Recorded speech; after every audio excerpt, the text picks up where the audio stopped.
Hello and welcome to Living a Culture of Life podcast by Human Life International. I'm your host, Colleen, and I'm joined today by Claire Culwell. Welcome, Claire. Thank you. It's so great to have you on the show today. I'm really excited to have you share your story with our listeners. Thank you. It's an honor to be featured. And so you're an abortion survivor. And I believe your story is that you had a twin who died. And I thought that was really interesting because we've had abortion survivors on before, and we had a woman who's had a sibling who was aborted on before. And I think that it's really interesting that your story kind of brings both of those together. So would you mind just, starting your story, sharing your story with our listeners, and I'll jump in with any questions that I have. Yes. Yes, I am an abortion survivor. I was adopted. My parents raised both me and my sister, who were adopted from separate birth mothers. And we always knew we were adopted. So it was a very positive thing in our home. It was very celebrated. We knew that our birth mothers gave us each other and our lives, and we were super grateful for that. But we didn't know anything about our birth mothers. But we knew that one day they could possibly become a part of our story. And if that happened, we would be okay with that because we were so grateful for them. And so my sister met her birth mother when she's a couple years younger than me. And so I think she was like 18 or so when she met her birth mother. And it was the first time, like, when I was able to meet her that I really thought about my birth mother, because I knew I was always grateful for my birth mother, but to imagine your birth mother is kind of complicated. And so I watched them together and saw they looked alike and they acted alike. And I realized how much she had sacrificed for my sister to give her the family that she gave her and to give us each other. And so I went home after meeting her birth mother and talked to my parents and said I would really like the opportunity to meet my birth mother. And so my adoption was closed, so I had to actually go through my adoption agency and search for my birth mother. And so I made a phone call, and I ended up meeting my birth mother just a couple months later in March of 2009, right after I turned 21. And it was so great. I looked like her and acted like her. And, it was like this picture perfect reunion. I couldn't have imagined it going any better. I was able to meet my half sisters that she raised, and she was able to meet my sister and my parents. And we were just thrilled to get to know her, so grateful for her. And so we decided we wanted to continue our relationship. And so we set a second meeting up, and this time would be my first time one-on-one with her. And I would go to Oklahoma where she lived. My birth mother's name is Tanya, by the way. I would go visit Tanya in Oklahoma.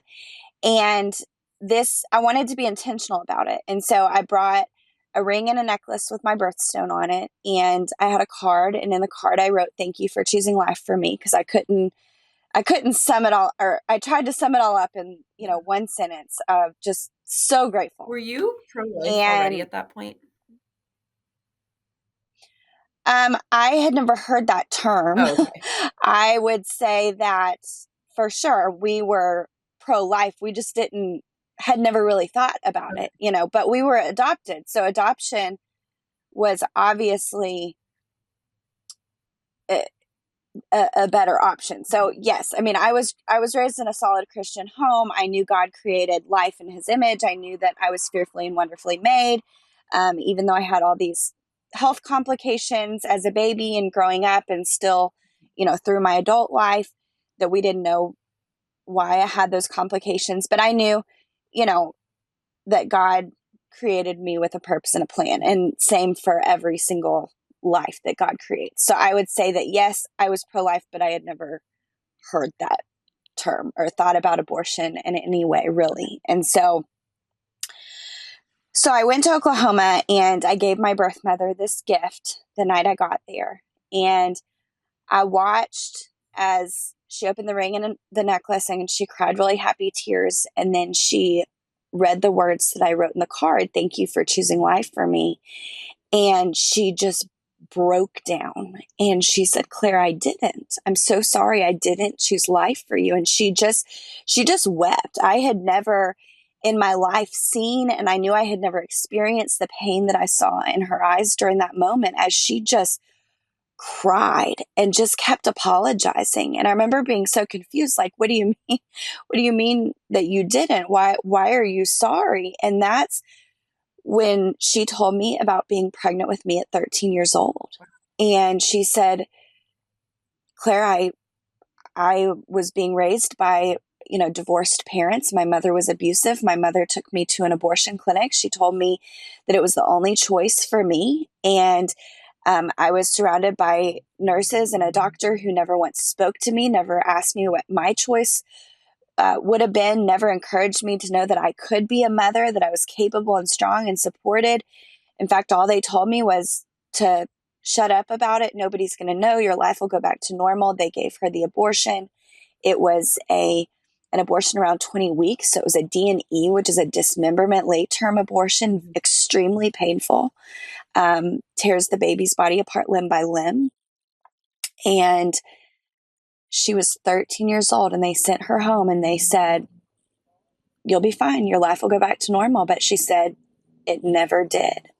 She actually realized things didn't seem right a few weeks later. And so she went back to the doctor, and that's when they told her that she had been pregnant with twins and that they accidentally didn't abort me when they aborted my twin next to me in the womb. And my birth mother was actually driven to Kansas to have a second abortion. And miraculously, the doctors that did these even later term abortions, because she was around 24, 25 weeks at this point.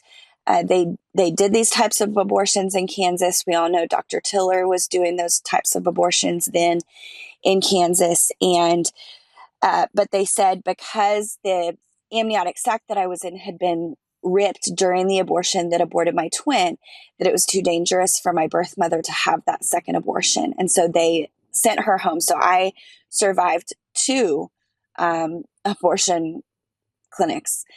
And my birth mother was dropped off at an adoption agency in Oklahoma. And then her mother never came back to get her until after she delivered me. She actually delivered me alone at 30 weeks, surrounded by a doctor and nurses who never asked her what her choice would have been in motherhood now that she was having this baby.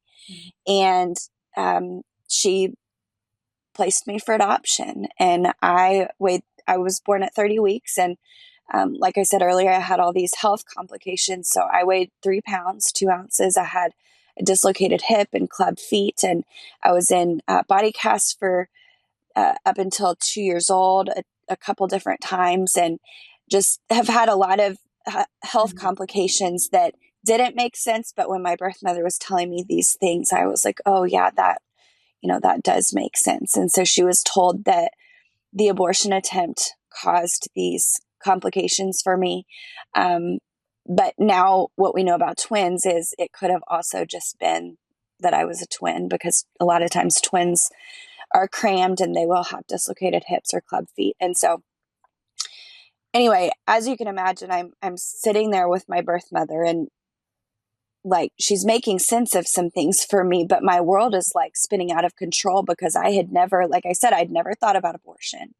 I never imagined I would go meet my birth mother and find out that I survived something that was meant to end my life. I never imagined that she would, apologize and tell me that I wasn't wanted by her family, that I was, rejected and even aborted, that I was a twin, that her choice was like she wasn't given a choice. I wasn't given a choice. We were just disregarded by these doctors and nurses and her mother. And just, it was so overwhelming. And I went home and like tried to unpack what I had just found out. I mean, I went home and talked to my family, and none of us had ever heard of an abortion survivor before. I think at the time there were only two, because we Googled it. And at the time, there were only two that had ever shared their story before. One was named Sarah, and she was a twin. I don't know what's happened to her, but she was the first person we found. She shared her story maybe in the 90s and 2000s, early 2000s. But Anyway, we found her story, and then we found Gianna Jessen, and that was it at the time. And so the crazy thing is, I was living in College Station, Bryan, Texas, which is where Abby Johnson ran her abortion clinic. And the crazy thing is, right before I met my birth mother, I had stopped and asked the people outside of that abortion facility what they were doing, that Planned Parenthood. And I didn't know what Planned Parenthood was. All I knew was what they advertised on TV. And so they told me, this is an abortion facility. We're here because women deserve to be walked alongside of. Women are capable and worthy of motherhood. They are worthy of support. There is support available to them through places like pregnancy resource centers and adoption agencies and, educational things. And I remember thinking like, okay, that's super controversial. I totally agree with what y'all are doing, but I don't want to do that. Like, I'll never be the type of person who stands outside of an abortion clinic and prays. I don't want to talk about these things, but I agreed with what they were doing. Well, then I met my birth mother. And so I went home and I was like, oh my gosh, nobody knows how to talk about what I'm experiencing. Maybe I should go back to those people and tell them what I just found out. And so I did. And it just so happened that Abby had left her job 2 weeks before. And so the first people I met in the pro-life movement, first people that encouraged me to share my story were the people praying outside of Abby Johnson's abortion facility that helped her leave, and Abby herself. Like, I met her that day. And they said, Claire, they cried with me. They understood in a way that nobody else had in my circle of friends and family, not because they did it on purpose, just because we'd never experienced anything like this. We'd never thought about abortion much. And they encouraged me to share my story. And so that was December of 2009. So about 7 months after I met my birth mother and she told me about her abortion, I shared my story for the first time. And Abby did too that day. And I just kind of have never looked back, because I realized, as I shared my story that first time, it was to a group of junior high and high school students.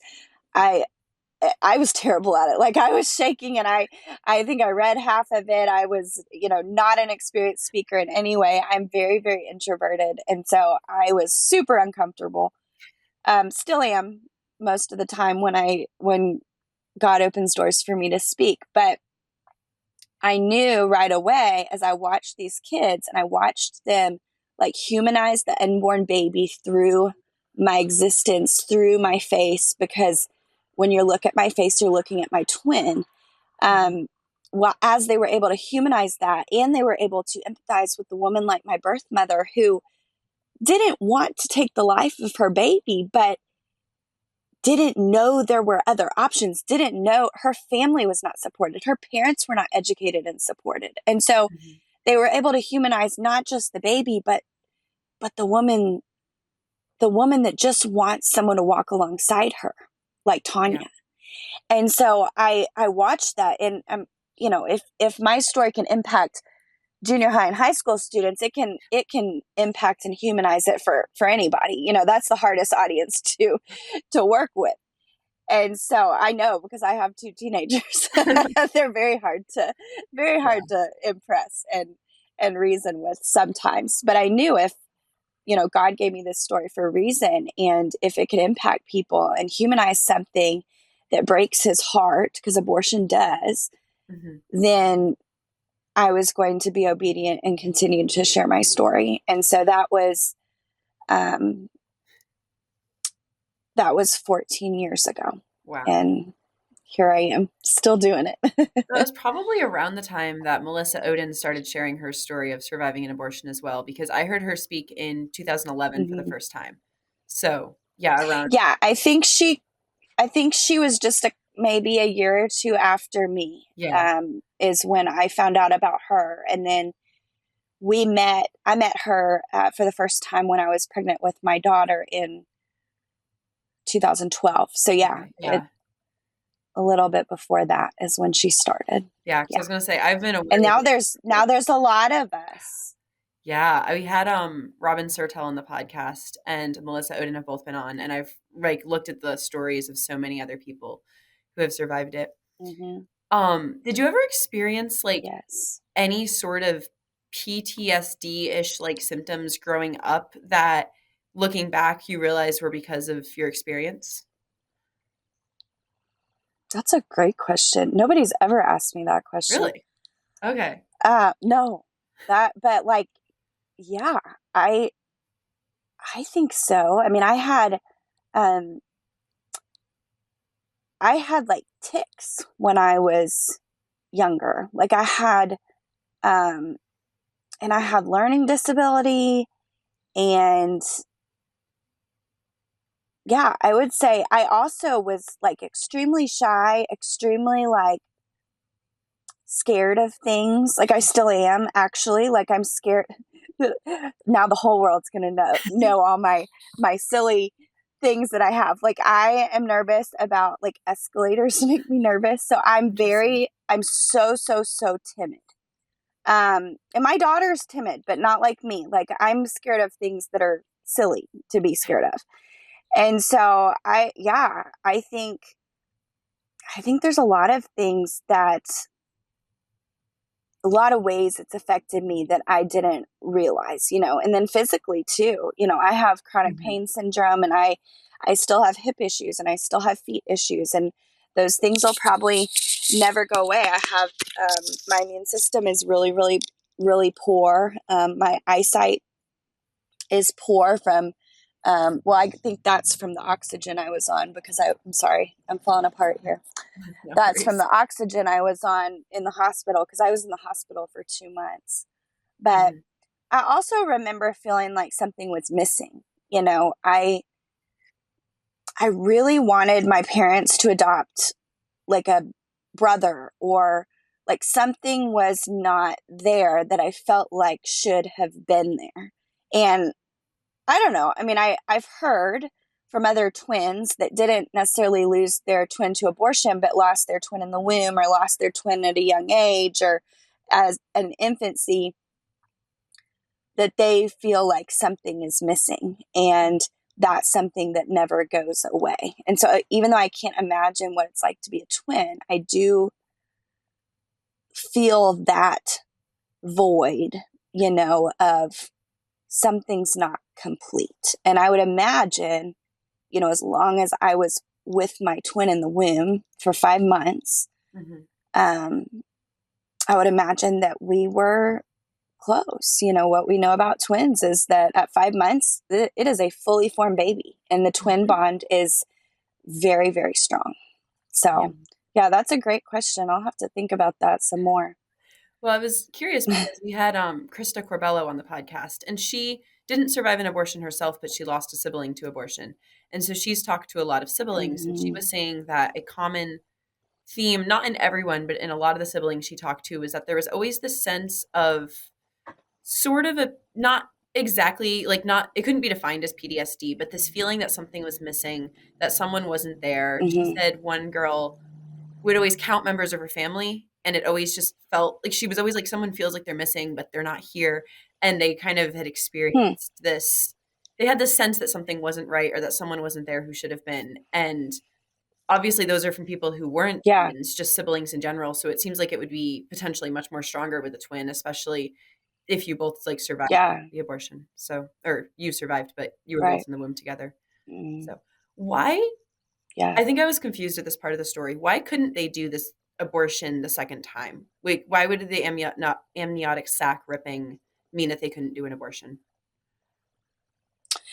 My birth mother was told that her amniotic fluid was leaking. She Okay. had been leaking it for a while, actually, she's said, but Hmm. it was too risky for, if they did the abortion, it could have given my birth mother an infection Oh, okay. that would have been detrimental to her life. It actually didn't have anything to do with me, Hmm. because they would have been willing to perform the abortion if it hadn't been a risk to her. health in her life. Okay. Yeah, I like I heard both parts of it. Like I heard that it didn't happen and I heard why, but I couldn't make the connection. I don't know enough about medical stuff, I guess. Yes. Yeah. Sorry. I Oh, didn't no, no dive worries. deeper into that, but yes. Yeah. What has it been like sharing your story? What's your experience been? How do people react to it? It's been really good. Um, I would say 90% of what I do is I speak at fundraisers for organizations like pregnancy resource centers and adoption agencies that are providing free services for women who find themselves in a difficult pregnancy situation or unwanted pregnancy situation. And so um, it's been really neat. I've been so surprised, I guess, just because I didn't grow up hearing about these things. I've been so surprised how many women have come up to me at these events and said, "Oh my gosh, I had an abortion. I had an abortion 15 years ago. I had an abortion 20 years ago, 25 years ago." Mhm. And hearing your forgiveness for your birth mother, and you know that gives me hope that maybe my child would forgive me. I want to start talking about this. I've buried it for 15, 20, 25 years, Mhm. and I'm ready to allow God to heal me. And so that's been really neat. I think that my humanity, and because I was raised in a home that modeled forgiveness and grace Mhm. for me, and taught me about our faith was our foundation growing up. And so I knew that if forgiveness is available to me, that forgiveness is available to my birth mother, to anyone. Mhm. And so I talk a lot about how forgiveness was an instant for me. Like, I sat with my birth mother, and I really didn't even feel like she had anything to ask for forgiveness for. Um, but I met her mother the next day, and I've had to choose to forgive my birth mother for what she feels she did. My birth grandmother, the doctors, the nurses, anybody that was involved, her father, who was pretty absent in her life and maybe would have, stood up for her had he not been making some of the choices he was making at the time. And so I chose to forgive, and it was instant for me because of how I was raised. And so I think that people have identified with that aspect a lot, And then I've Mhm. had, where I'm speaking to an audience where they're not in agreement with me. Um, Pregnancy centers, people that are going to fundraisers, they all agree with me. So it's easy to Yeah. be like, but it still impacts them. Like, it still humanizes the issue. It still, sets their heart on fire to support organizations that are actually doing something for women like Tanya, so Mhm. it's always encouraging. But what is so neat about my story is that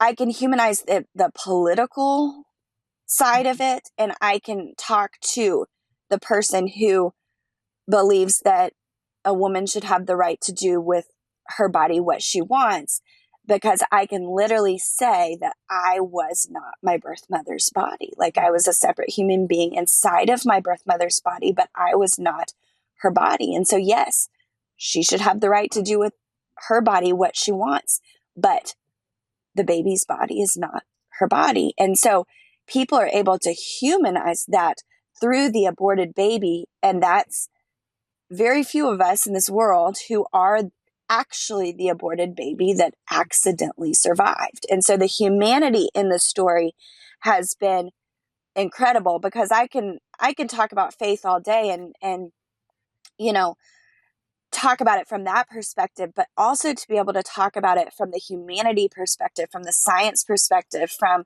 what we can see through ultrasounds and things like that. um, then you can talk to people that are not just convicted because of their faith. It's a moral and ethical, Mhm. right from wrong, black from white issue too. And so I think that's the neat part of my ability to share my story, is that it can impact from both of those sides, if that makes sense. Yeah. It's so personal and so beautiful and really speaks to the reality of abortion that the child is a child, human being. Mm-hmm. How did your birth Mm-hmm. grandmother react to meeting you? Um, she gave me a hug, but I mean, we don't have a relationship. I think it was super, super awkward for her. Sorry if I'm tilting. I don't think that she regrets her decision. And so that's been interesting. Like every time I've seen her since then, like she's super awkward and kind of stays on the other side of the room and like steers clear of me, which Mhm. is fine. Um, so, it's a continuation of, Mhm. I just have to choose to forgive because I don't know for sure. I mean, I've never asked her like, do you wish are you glad that I exist? Are you glad that Yeah. I survived? I've never like bluntly asked her that question, but my guess is that it's a huge inconvenience for her that I did survive and that I'm kind of exposing the family secret. I mean, Yeah. I Yeah. did, and I asked my birth mother's permission before I did it. Um, but I'm exposing her secret. But I hope, if she ever does hear me talk, Mhm. um, I hope that, the biggest thing that she hears from me is, I forgive you.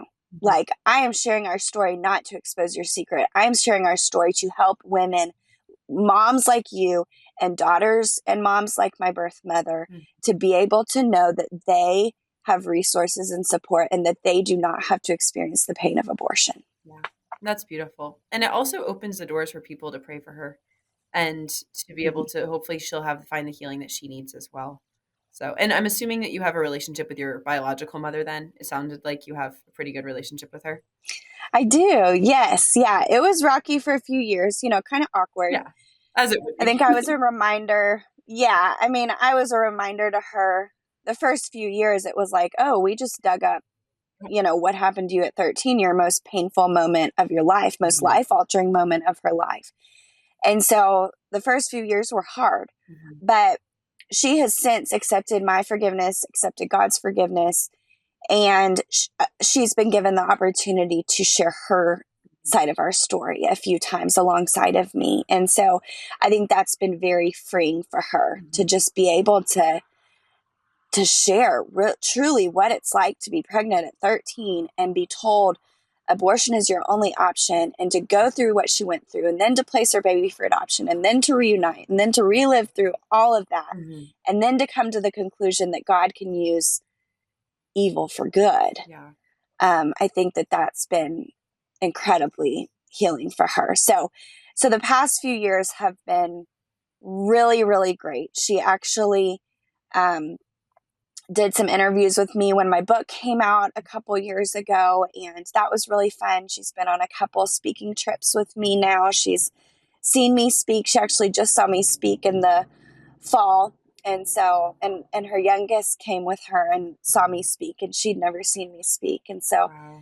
that was neat. And I was able to recognize her on stage. And Oh.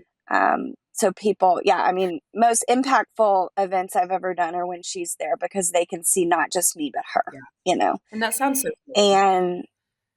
And Sounds so mhm. like such a healing So experience. So, yeah.